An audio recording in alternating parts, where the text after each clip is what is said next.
Hello and welcome back to the No Excuses podcast. My name is Anne and I live in the middle of England in Worcestershire with my husband and our dog. How are you?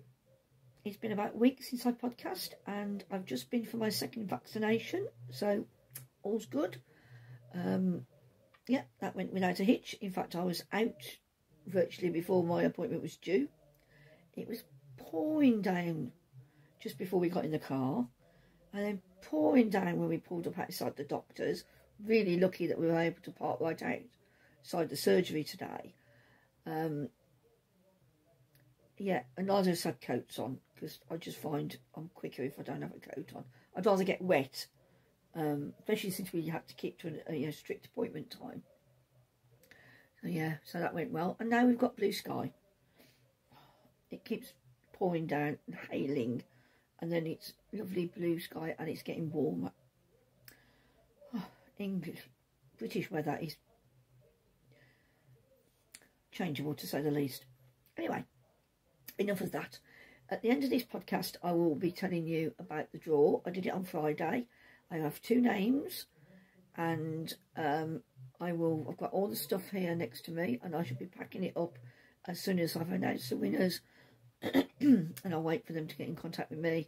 So yeah, I think one's might be in the US, I'm not sure. One's abroad and one's in the UK. Other than that, it's not really a hint because it doesn't give you any indication. Yeah, anyway, if you want to write to me or if you're one of the winners, please contact me on my email or via Instagram direct message. My email is spaknitsandcrafts@gmail.com and I'm on Ravelry and Instagram as Sparnits. I'll put all the links down below, including a mention about the malls. I will talk about them briefly now. We have a few entries now. Heather's put a few entries in. I hope you don't mind me saying that, Heather, into the spring mal, and of course some of them will go into the stash or shelf mal as well. The seasonal mal, we're in spring at the moment to the end of June. I am not going to be very hard and fast about the rules, but the idea is that if you're making, and by making I mean anything, it doesn't have to be yarn related, excuse me, if you're making something that is related to spring, roughly, colour, name of pattern, or, I mean, put it this way, if you wrote to me and said, I feel that burnt orange and brown remind me of spring, who am I to argue? So, the idea is, it's my first mal. There aren't going to be many entries, really, compared to a lot of mals. Doesn't bother me at all. Gives you a better chance of winning, of course. And I just want people to join in, basically. So, yes, there'll be a draw at the end of June for the seasonal mal for spring. And then spring will finish and we'll be on to summer. Not that far different from spring in a way, but I suppose the themes could be slightly different, more holiday based, or sand, buckets of sand, salty water, you name it, I don't know. And then so that's the seasonal one. The shelf or stash mal is about using either something from stash, yarn wise or fabric wise or fibre wise, and or a pattern that you've had for a while and you've not used.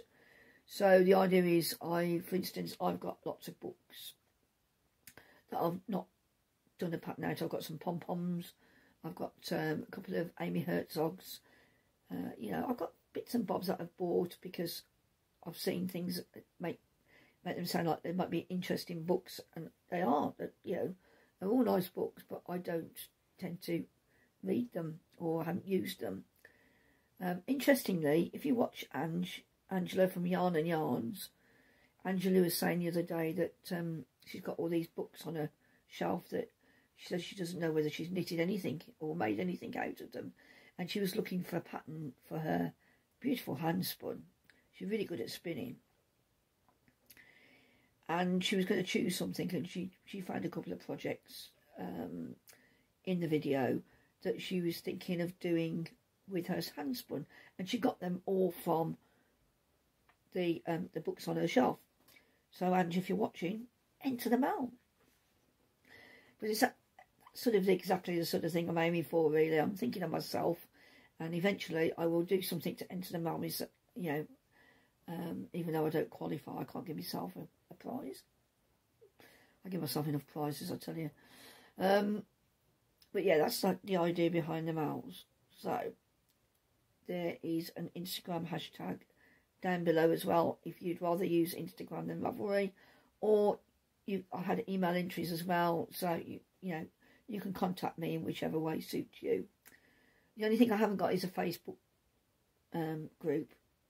I have actually got a Spaknits Facebook page that I set up ages ago, but I've not used it yet, and I don't know whether, you know, there's too many choices sometimes for media, really. You know, people get a bit lost, you know, which way to contact you, etc. So, and also it means somewhere else for me to monitor. So there we go. Please join in. Any questions? You know where I am. So yes, now let's get on to what I'm wearing. And today, this is one of my favourite things. I know I probably say it's one of my favourite things quite often, but I really do like this. This is, I don't know if you can see the beads, it's a beaded cardigan. Beads on the cuff as well, and I will put some photographs in. I've just checked, I have got some photographs of it. Not that the beads, because the beads tone in so well, they don't necessarily show up that, but there's sort of almost a diamond shape, teardrop shape on there. I knit this in 2018 apparently, according to Ravelry, and the pattern is Monterey by Sarah Hatton, and it's a free pattern on the Rowan website. It is beaded. You don't have to bead it, obviously, but then it should just be a fairly plain crew neck jumper, scoop neck cardigan. And it's knitted, I've knitted it in the Lyonesse 4-ply, which is a merino or a wool linen mix from Blacker. Now this is a Serpentine colourway, and I love it. I think it's a browny purple. It's coming up quite well on the screen, on my screen anyway. You could say it was purpley brown, but I really like it. And it's an unusual colour, and the beads I've teamed it with are called amethyst. So see them glinting. So for once the colours are fairly well represented on the screen. Now, what shall I say about it? Well, the first thing I noticed when I had a look at my projects was that I lost a few threads. You know, as you're knitting, you get long threads coming out, and I think that's the linen. But they haven't really made an overall effect. It's nice and soft, and of course linen does soften with use anyway. So I'd recommend the yarn, but it does pill. And it's pilled under my arms today. I've worn it yesterday. You can see Mum and Dad, and it's, you know, it's pilling today. I'm picking bits off it. It's not as bad as it was when I first started wearing it. I probably only wear it 4 or 5 times a year, or during the summer, because it is a more of a lightweight cardigan. But I do like it. I do like the beading. I like the weight of it. The beads, it's only 89 grams, but they add a little bit of structure to the cardigan, you know. So yeah, the cardigan is knit from the bottom up, and you knit the whole, you know, from front to front, back, front, and go up to the armholes and then split. So you've got, I'll show you, you've got the rib, and then you've got a line of offset rows of beads, so they go like that, and then you've got the same coming up the front here. You can't really see it, but anyway, it's like a little zigzag of of beads coming up the front. It's not showing up very well because they're too close so much to the yarn. But anyway, if you knit it, my advice would be to ignore that bit of the pattern where it says thread a load of beads onto the yarn, because it's all right while you're doing the bit where you've got, you know, it's every third stitch or something or whatever it is, I don't remember, and you're putting a bead through. But when you've only got one bead every other row on the front and you're going all the way back round and then putting another bead, you're putting that bead through a lot of yardage of yarn. And after I started doing as the pattern said, and after a very few rows of starting to go up the front, I thought, this is ridiculous. You know, for a start, it doesn't tell you how many beads to put on there, although it does for the sleeves, weirdly. I had a quick look on Ravelry at any forums about beading, because I'd already done beading with a crochet hook on shawls before now, and I do enjoy doing it. And then I thought, and people were saying, well, it makes a difference to whether the bead sits like that, horizontally or vertically. And I thought, do you know what? I don't care. I don't mind. And the point is, if I'm consistent in my method, then all my beads will look the same anyway. So they're all going to lie horizontally if I use the crochet hook method to apply them.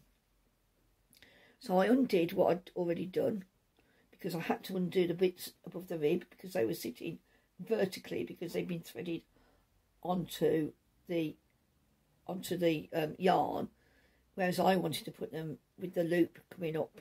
You know, you put the bead over the loop of the previous, you know what I mean, previous stitch of the row below as you come to it, and so then the bead would sit horizontally.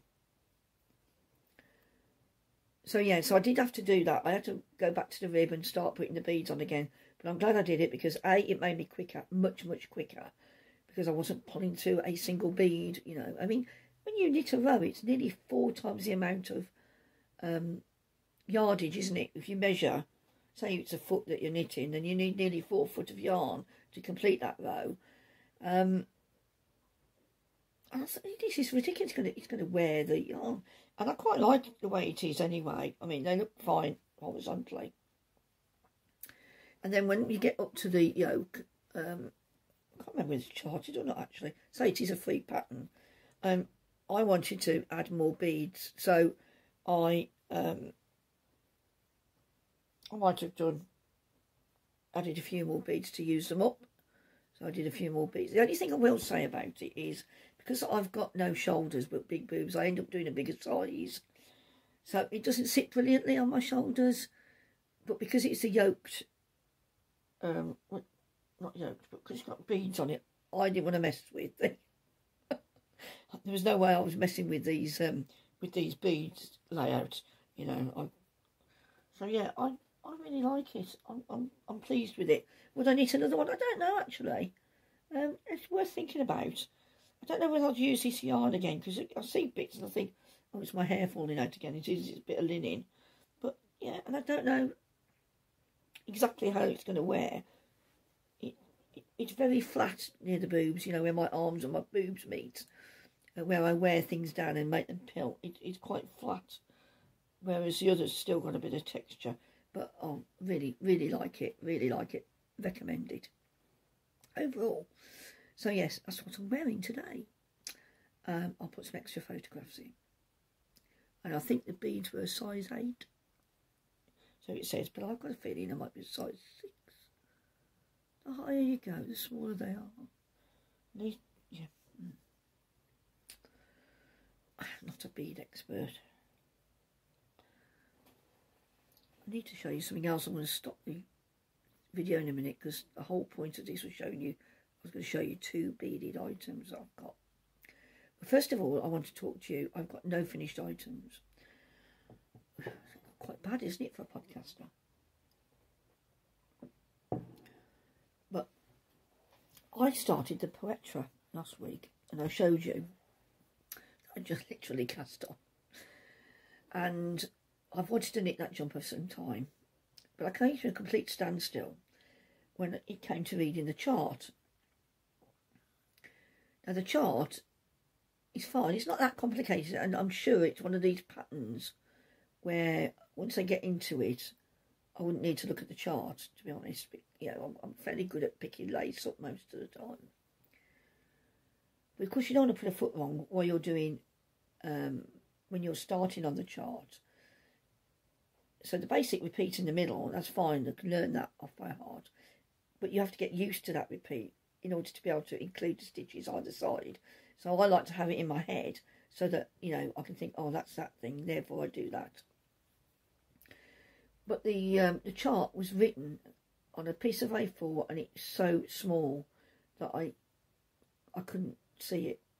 And I printed it out again without saving toner and printed it in colour, not in grayscale. And I couldn't read it. I don't have any A3 paper, although I'm not sure, it might help. So I've given up on that for now. And then I decided I'd do the Kuutar pattern. I don't think I've got a photograph here of the actual jumper, because I tend not to print out pages of the pattern if they've got the photograph on, you know, unless I've got to. But yeah, the Kuutar is a lovely twisted stitch yoke.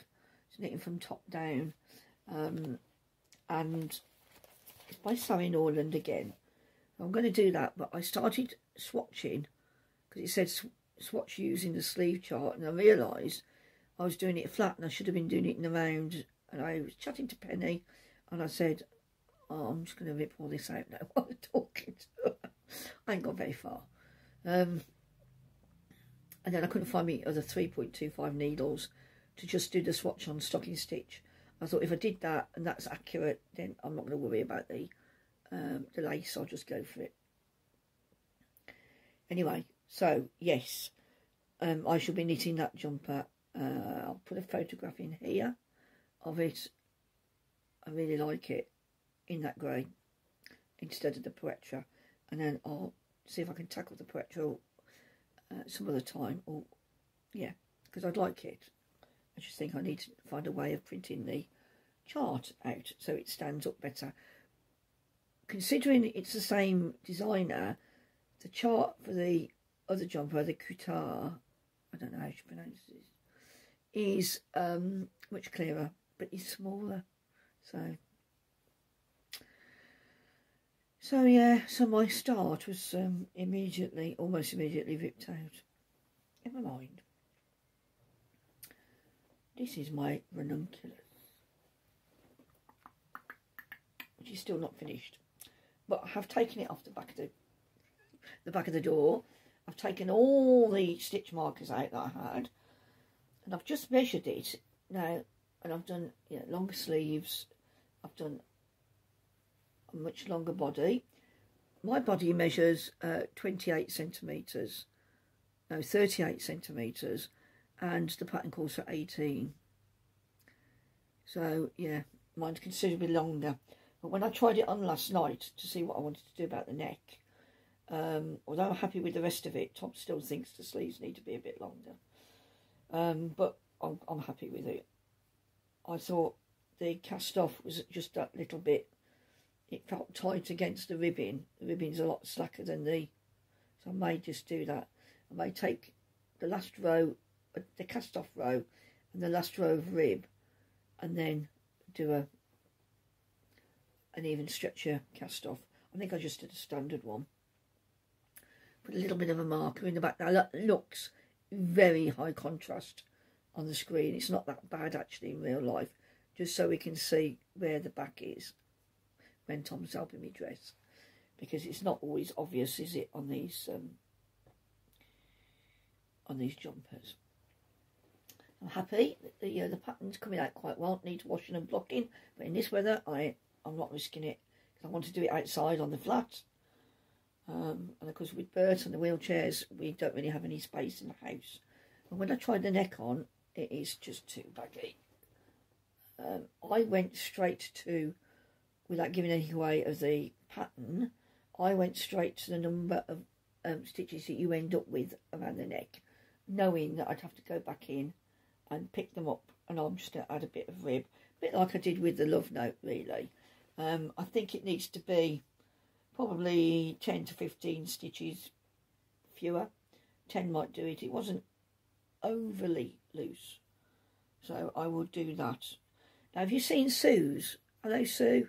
Sue's knitted a gorgeous short-sleeved ranunculus. See, I told you you'd overtake me. She cast on after me, finished before. Now, Sue Godfrey has done a gorgeous grey or silver, is it, Sue? I can't always tell colours on the screen, or it could be blue. Just seen a big stitch there, look. I think I might have to do something about that. But yeah, Susie's beautiful. And if you want to go and have a look at that, it's on Instagram if you follow her. Really, really pretty version. Looks like I have a loop where I've dropped the stitch. It hasn't dropped totally.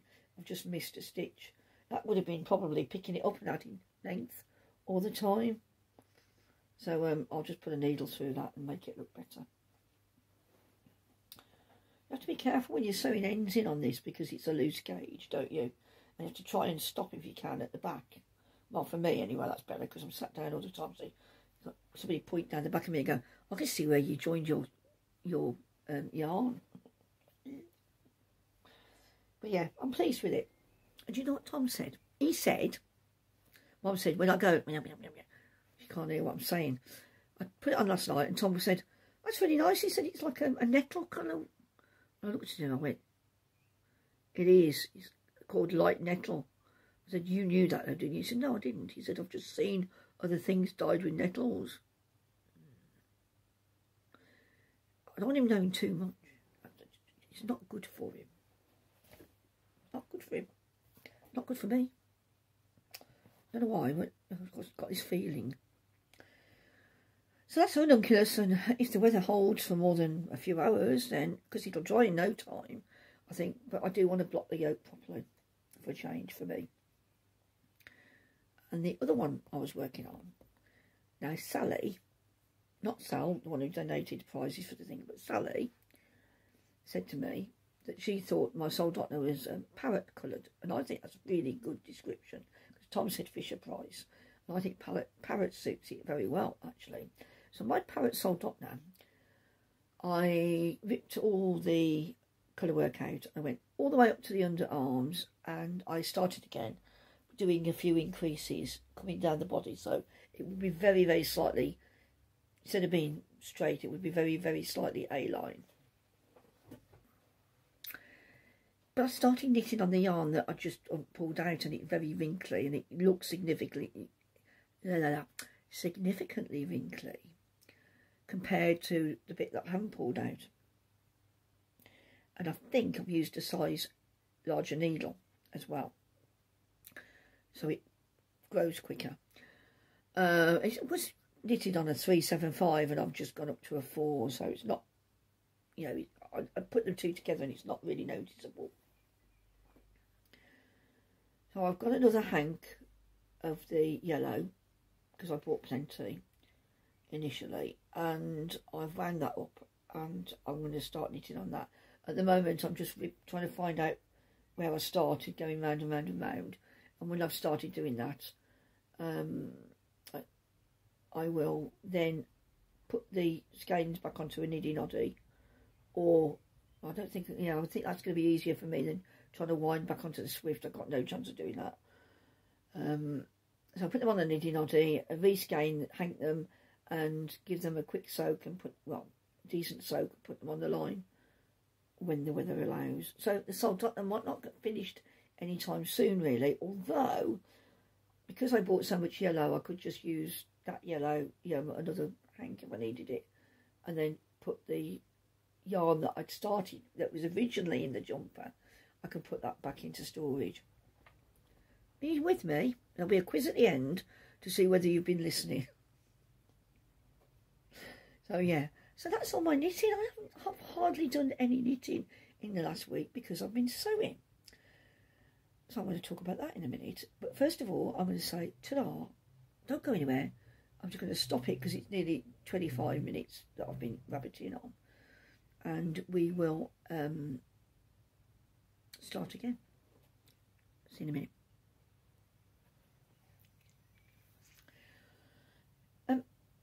I should have said right at the beginning, thank you for all your lovely comments about me talking about my school days last week. Yeah, I hope I didn't come out over as being too sad or negative about it. I'm hoping I was fairly realistic, but yeah. And we will have another chat about school and some of the things we got up to another time. I forgot to get the other beaded item. I'll stop again in a minute. It's a shawl, so maybe we'll do it next time, because my mum keeps saying, you need to show some more shawls. Yes, Mum. Okay, sewing. Well, I've made some bags. I'm assuming that my friends that I'm meeting on Wednesday, I worked with these ladies. Well, ladies, I use a term loosely. They're my workmates that I worked with for many, many years. In fact, I've known Jan, whose birthday we're celebrating because she was 60 a couple of weeks ago. I met her in December 1981 when I first started working. We weren't friends initially, we just were in the same office, but we became mates, and over the years, yeah, and we've stayed friends, you know. And now, normally, in normal lifetime, you know, when pre-COVID, I should say, we would meet up once a week, month, and go to usually Wetherspoons, but not always. Sometimes we treat ourselves and go somewhere else just for something to eat and a few drinks, only from about tea time till about 8:30, because we, you know, we can't stand the pace. And we called ourselves the Tenner Ladies. A, because we put a tenner in the kitty every time, but also because we're all women of that certain age. Tenner as in the incontinence brand. Now when it's your 60th birthday, normally you get given a pack of tenners. We normally do like a silly bag for each other, and the tradition was we'd go into Birmingham and have a day out there and go for a nice meal and a few drinks and cocktails, and then get back on a train and come back, because we can't do that at the moment. And we'd have things, I mean, when I was 50, they gave me a hairnet with curlers, and I put my friend's faggot in my hand, and I sat posing. I just see one of the photographs. Big badge saying I am 50, and of course 10 years on now. So we've been friends quite a long time. So yeah, I'm seeing the Tenner girls on Tenner Ladies on Wednesday night. So I've made them some reusable wrapping paper, and by that I mean I've sewn them a bag. I will put photographs of the first two bags. Nick, one of my friends, one of the Tenners, she gave me, I think it's like canvas material, a grey, was it grey or sort of oatmeal colour, curtain that I dyed purple. And I've cut that up and I've lined it with a pair of my old trousers. I think I showed it on Instagram. And I made two of those, and I even did an applique heart. Now the heart, I've drew the heart freehand, put a bit of wadding behind it and sewn it on. But really, it looks like I've made the heart too perfect. It should have been a bit more wonky. But of course I am my own worst critic. And also one of the hearts is a bit off to the one side. But these are wonky bags, you know. They're not supposed to be anywhere near decently made. I mean, they won't fall apart, but they could look better. Anyway, so I did two of those. Managed to get their presents from Christmas into there. Because normally we swap gift bags at Christmas. And we haven't been able to do that. And then for Jan, because she was 60 a couple of weeks ago, I've done her a zipped bag, large cosmetic, or a bit like mine that I didn't show you last week because it was in the cupboard. Bear with a moment. A bit like that, but different colours. And I've got all my scraps in there now. It weighs a ton. And basically, I've got some fat quarters. I've got some fabrics in there, fat quarters I've bought over the last few years. stuff Mum's donated to me, all sorts of things. And you know what? I mean, I made this with no real idea in mind what I was going to use it for. And I'm finding it really useful. That's got bows on in, which is quite thick padding. It stands up on its own, whereas Jan's has got wadding in. And the colours I've done for her are those. That one is the outer, and that is the inner. That's the lining. And then I happen to have a coordinated zip, which was rather nice as well. A bit of the purpley colour there on the zip. So I was really pleased with that. So I've made those, I've packed them all up, and they're ready to go on Wednesday. And Tom's going to drop me off, so I can have a little bit of a drinky poo. Means I probably can't get back in the car again, because I'm not very good at getting in the passenger side. Of course, I won't drink and drive, so it's not an option. Sometimes I just have to throw me onto the back seat. Well, not throw me, I mean, that would hurt, but, you know, it hurt him more than me. Yeah, anyway, so looking forward to that. So that was my bit of sewing that I did. And what I did this time is I didn't push myself. I just very merrily went through the day, trying to get things in the right order, did all my prep first instead of trying to jump the gun. And I enjoyed it, and I think I made a better job. The zip's gone in reasonably well on the zipped pouch. I need to make my zipper tabs a bit longer next time. A bit wider, I should say. And then it would sit better at the top of the bag. But I'm improving, and of course sometimes the best way to learn is by making mistakes, isn't it?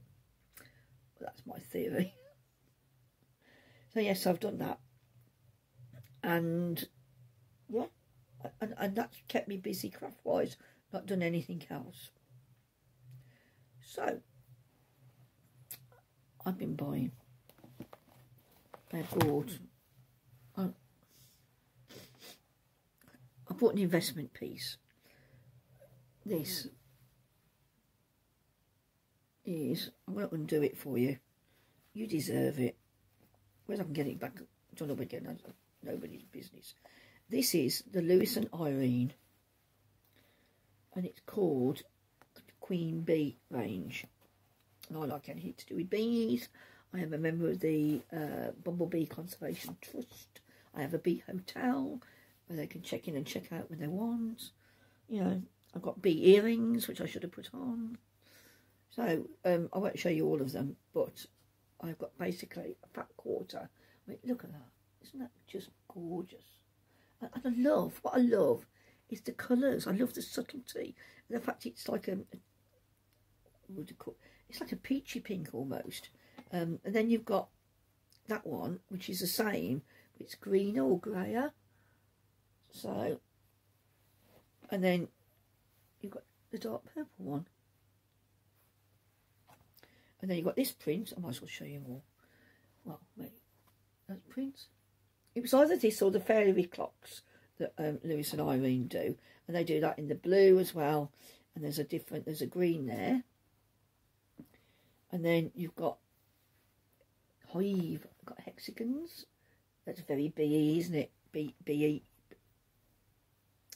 I just invent words. So they're like blenders to go. That's a gorgeous colour, isn't it?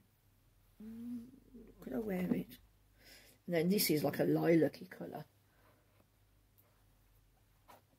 I'm making you go dizzy, showing you all these too quickly.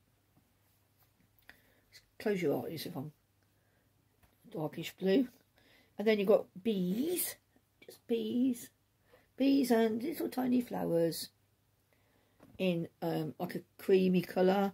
And then there's a lilac-y colour, nearly there, and a turquoise colour, very pale. And they are lush, I think. I'm really pleased with that. Bit of an investment. And, yeah, I don't know what I'm going to do with them. I bought them because I like them, and that's always the best reason to buy anything, I think. You know, when I give people gifts, I only buy what I like, you know, unless it's something really specific that they want. But I'll buy things that I know they'll like as well, but I like to like it too, if you know what I mean. So I bought those from Empress Mills up in Lancashire, in Colne, and I bought some wadding off them, and this was part of the pre-order that I paid for at the same time. And I have to say their customer service is very, very good, because they phoned me up and said, oh, by the way, you do realise this is a pre-order. I said, yeah, yeah, that's fine, I'm aware, yeah. We'll get to you as soon as it comes in. And I said, well, it said on your website that you normally would, I'd have to wait for the whole lot to be posted all at once. You see, that was about 3 weeks ago. And the lady said, oh, no, we'll send you what you've ordered that we've got in stock. I said, well, I'm quite happy to wait. She said, no, we'll send you what you've got. So I've got, you can't see it, you don't want to see it, I've got a big roll of wadding and a bit more fabric, I think, which is the fairy clocks in there, but only a couple of half meters, I think. See, I love umbrella furs. See that there? Like the cow parsley. And the cow parsley is coming out at the moment, and I love the weird smell that it is. And also the May. I love the May. In fact, Kaz mentioned the saying, "Ne'er cast a clout ere May is out," the other day. Now, she said she thought it was to do with the end of May. You know, don't stop wearing a coat or make plans to put things in the garden too much until May's out of the month. But down here, because we're in a slightly milder climate, probably, because Kaz's in the Highlands of Scotland after all, it's more, we've always thought it's more to do with the flowers on the hawthorn, which is called May. And again, it's just a smelly smell that, I don't know why, but I really, really like it. It's a bit stinky. There's some around the corner. Take Bertie for a walk and I'm going to smell it. Very, very nice. So yeah, so that's what I've bought, and I think that's the only purchase that I've had this week. I've got the Nature Club on its way from Emily of Rhapsody Dye, and that's it actually. I was watching Sia Bod, and she was wearing a lovely top in some linen, bamboo and cotton yarn. Can't think what it's called. And I thought I might have a look at the colours, but a couple of sources that I could find, I can get it from in the UK, didn't have the colour I wanted. I wanted a colour that went with this actually, sort of a pale, dirty lilac colour. But yeah, so anyway, I don't have to buy all the things, you know. Right, it is time for the draw. Now, I won't show you everything, but first of all, we're going to draw for the Curly Emma wool bag with coordinating notions pouch and DPN cozy, and 2 skeins of yarn, and I've added a couple of things in there myself. And as I'm talking, you're watching this hopefully. That I recorded on Friday, and the first name out of the hat or on the screen is Emily. Sorry, Emily, I'm not going to try and pronounce your surname. Yeah, so that's Emily. So Emily, if you would like to get in touch with me, please, via email or Instagram, then, or direct message me on Ravelry, any of those 3, please, then I will get things out to you this week. And then the second one, while we're talking, is Beth Malkunitz. Congratulations, Beth, and you win the bee bag. Is it Be Happy, Be Kind or something? The yellow bag, and that's still also got 2 skeins of yarn and a DPN cozy. And again, I'll throw in a couple of bits as well. So Beth, if you'd like to get in contact, please, yeah, and give me your address in the same way. Please don't put it down below in YouTube, otherwise you might end up with all sorts of suspicious characters writing to you. I mean, you might like that, but you know. I'll get it posted to you this week. Congratulations to you both, and well done, and thank you for entering. And again, thank you to Sal for donating these prizes. Very kind. And we will have some more. Another giveaway. The next one will be at the end of June, when we draw for the end of spring mal. Well, beginning of July it will be, won't it? But yeah, carry on. So I think that's it. What have I been doing? Well, I went to my mum and dad's yesterday, and I gave my mum the pattern for the gelato top, and she's going to cut it out for me, but she's told me she wants me to find some fabric that she's given me that has got, it's been stored, and even though it's been stored out of the light, it's got like a bleach line on the crease. And most of her stuff's been in the loft, so I don't know why it's done that. But she said she wants to use that rather than the £4 a metre stuff I got from Pound Fabrics, which I thought was like cheap enough to do a muslin with, and it's a nice colour as well, as it happens. So yeah, so got that to look forward to. I'm hoping if she cuts it out and it measures all right for me, then I'm going to try and make it here without Mom. She doesn't live far away. If I have to phone her, go, please, please get in the car. Oh, I broke a needle. I was doing a zip on my first needle break. You know, it's a bit traumatic, but I did quite well really. I took the needle plate off and bobbin case out, and it's because I got too near the metal, and I thought I wasn't anywhere near it on the thingy, so I just immediately went in afterwards and cut the metal off. But Tom found the one end. We couldn't find the one end, and he even sort of tried to tip the sewing machine up a little bit. We found it still stuck in the thing I'd been sewing, so the needle actually broke into 3 parts. But the most difficult thing was trying to read what size needle I'd had in there in the first place. By a universal type thing, if there is such a thing. So I put the same size needle back in, and it all went in, and I did it myself with a bit of guidance from Tom, and I'm pleased. Yeah, pleased I did it, and I carried on sewing, and everything worked out in the end. So you live and learn, as they say. So yeah, I haven't been out otherwise. I will tell you about 10 of evening when I come back, probably mid next week, so be more 10 days. If the weather does get better and more, then my recording will probably go down to once a fortnight. But yeah, but I'm still around if anybody wants to chat. I think we've got goldfinches in our tree. See that bright yellow tree? I've got goldfinches in, so I told Tom he can't put any washing on the line for about 3 weeks until we know they're no longer there. I keep seeing them land on top, you see, and then dive in. So they're always very cautious, aren't they? They're birds. They sort of don't lead any sort of predators direct to the nest.